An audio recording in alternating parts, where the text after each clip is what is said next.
Hello, welcome back to Chapter 9, Section 9, where we're talking about the quadratic formula. In this example, we're going to be doing the same as what we did in the previous example, using the quadratic formula to solve quadratic equations, except there's going to be an added twist here.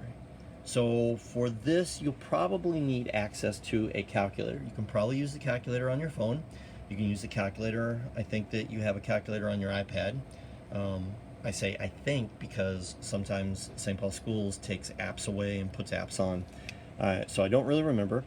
Or if you've got one of these, that's great. And if you look on Schoology, I'll show you the steps to borrow one from the Minnesota Department of Ed. So everything is going to be set off just like we did. I have x to the second power subtract 2x subtract 4 equals 0.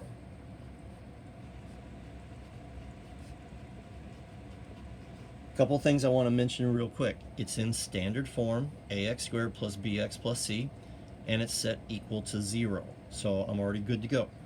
Let's figure out what the a, the b, the c represent. I don't see anything in front of the x squared, so that's the hidden 1. My b is going to be negative 2. And when it's subtracting 2 or subtracting anything, remember that's plus a negative, plus the opposite. So this is actually plus negative 2x. Same thing with, in this case, the c. It looks like subtracting 4, so that means I have negative 4. All right, now I called this the discriminant in one of the previous videos. And in one of the examples we're going to be doing, we're going to explore the discriminant a little bit more. But we're going to take care of this thing first. Don't forget to use parentheses because I've got negative 2. If I do not use parentheses, then that means I have negative 4. If I do parentheses, it means negative 2 times negative 2, which is positive 4. And remember, a lot of what we do in algebra is just learning how to code, learning how to represent things. What does this mean? It's kind of like learning a new language. When we learn new words for objects that are sitting around your house, or how things interact, or whether we put, or whatever, okay? So you're just learning the code of algebra.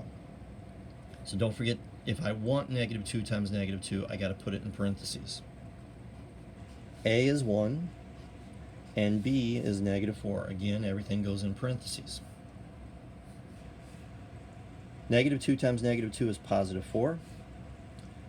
4 times 1 is 4, and 4 times negative 4 is negative 16. So I'm going to say subtract negative 16. And 4 subtract negative 16, subtraction means adding the opposite, and the opposite of negative 16 is positive 16. So 4 plus 16 equals 20. Now this is my clue that things are going to go different than the previous video. Because if you have been watching these in order, I don't know why you'd skip around, but if you watched the previous video, when I got here, I ended up with that a number that comes from that list of perfect squares. Well, 20 is not a perfect square. And when I replace it, which I'm going to show you right here, in the quadratic formula. Again, here's the quadratic formula. And by the way, you can have that written down next to you when you're looking at it. When we're in the classroom, I usually write it on the board when we're taking tests or working on problems or that kind of stuff. Okay, I don't need you to memorize it. I'll say something about that in a minute. But the quadratic formula, I have the opposite of b, which is the opposite of negative 2, plus or minus the square root of what I just found. Now, and let me finish talking. 2 times a, which is 1. Now, here's what I mean. When that's a perfect square, taking the square root of it is easy. If you remember from the last time, square root of 49 was 7, square root of 16 was 4. If it had been a 25 or an 81 or 144, we could have found the square root. I don't know what the square root of 20 is. So when I get to that point, that's why I'm going to have to use this. Let's figure this out though. I've got the opposite of negative 2, which is positive 2, plus or minus whatever the square root of 20 is. I'm going to leave that just for a moment. And then 2 times 1 equals 2. All right. Now, this is going to be 2 plus the square root of 20.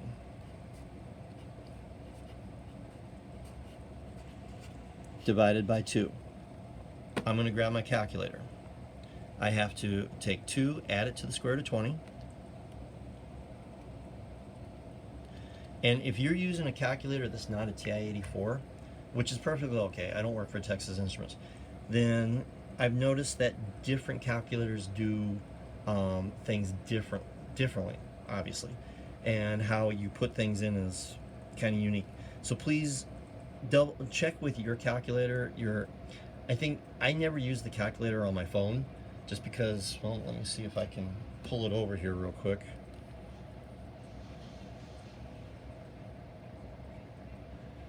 Where is my calculator? I never use it. There it is. Okay, so here's the calculator on my phone. I know that if you turn it this way, you get this. Let me hit clear real quick. And here's the square root. And if I do 2 plus square root, see what happens? When I try to put 2 plus square root of 20 in, it goes, oh, you want the square root of 2. No, that's not what I wanted. So you might actually have to do something like this. 20, take the square root, and then add 2. All right, so that's what I got on my phone. Let me see if that's what I got on here. Yeah. So again, compare, I still got 6.4721 something. So I just want to point out that you got to be careful if you have different technology. I'm sure there's a way of doing it with whatever, but and you might even have like a Hewlett-Packard calculator or something else, or maybe one of the blue calculators. So I'm going to use the TI-84. So now I've got 2 plus the square root of 20, which is 6.47, and I'm going to take that answer and I'm going to divide. So see how it says A and S? That means answer, the previous answer. And I'm going to divide that by 2. And this gives me an estimate. I can go to like just one decimal place. X, and we use wavy equal signs for almost equals 3.2. Now, the other thing, I'll move it over here. The other thing, don't forget I get 2 solutions. So now I have to do x equals 2 subtract the square root of 20. So one's plus, one's subtract. And again, I'll do this on the calculator. 2 subtract square root of 20. I get negative 2.47, divide by 2. And this gives me, approximately, I should put my wavy equal signs in, negative 1.2, we'll say negative 1.2. We'll only go to one decimal place. If the directions say go to like 2 decimal places, you can do that too. I'll put my phone back where it was. All right, let's try another one here real quick. So I'm in standard form, 2x squared, subtract 8x plus 1. I have it set equal to 0, so everything's set up the way that I want it. My A is going to be the 2. My B is going to be the negative 8. And my C is going to be the positive 1.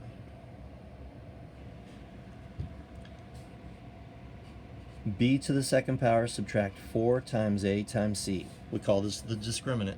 And that'll be, we'll talk about that in the next video. B is negative 8. Don't forget to use the parentheses. Make sure you use the parentheses. A is 2. And C is 1.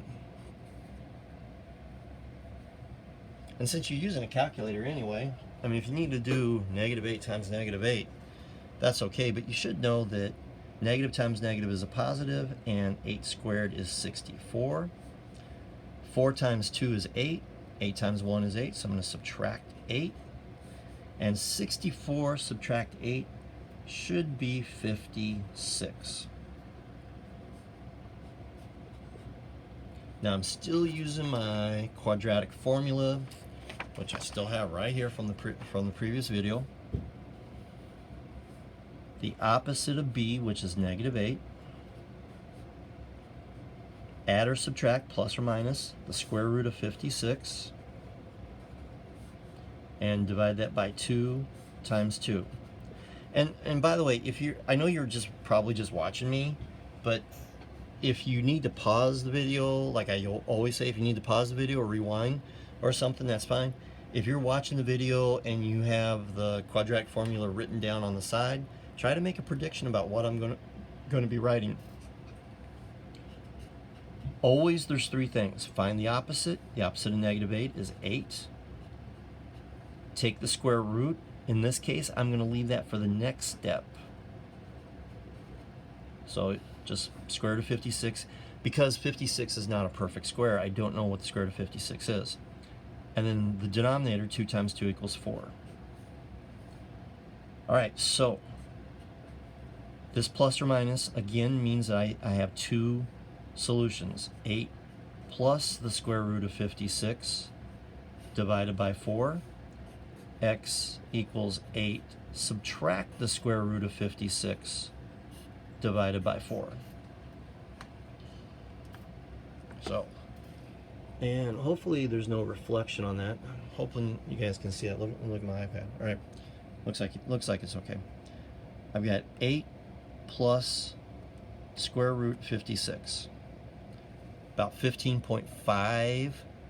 Then I'm going to divide that by 4, and I'm going to get x is approximately equal to, let's see, 3.87 would be about 3.9. The 8.7 rounds up to 9. The other solution, 8 subtract square root of 56. And now I'm going to divide that also by 4. And this is approximately I'd say 0.13, but I'm going to leave it 0.1 just because I'm going to 1 decimal place. Okay, before I sign off on this video and start the next one, I just want to point out something. This is really important. Because you end up with a square root in this problem and the previous problem right here, square root of 20, that means 2 things. It means you could not solve this by factoring. You cannot factor 2x squared subtract 8x plus 1. So I know we learned how to solve by factoring earlier. Not every quadratic equation can be solved by factoring, only the ones that can be factored. And a lot of quadratic expressions cannot be factored. So that's a problem. Also, this is difficult to figure out by graphing. Now, Desmos does a good job because you're going to get an estimate, all right? And if you use technology, it's going to estimate it for you. However, and of course we're using a calculator anyway.